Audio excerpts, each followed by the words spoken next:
scripture which I am going to read is from 1 Corinthians chapter 10 verse 31. Whatever you do all with the glory of God. Thank you.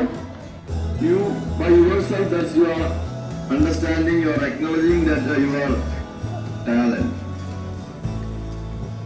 Many of you have some inborn talents.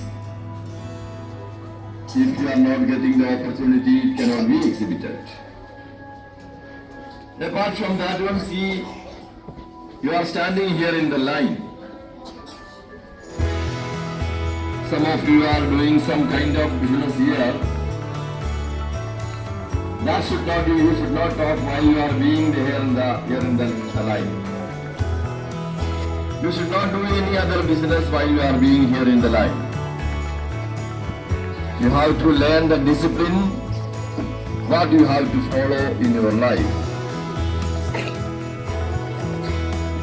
And while we are assembling here, I would like to share few matters about your study.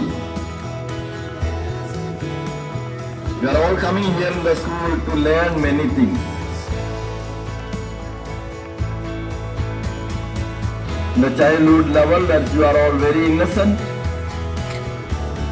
You do not know what is right and what is wrong properly. With the sharing of your teachers, with the conduct of your friends,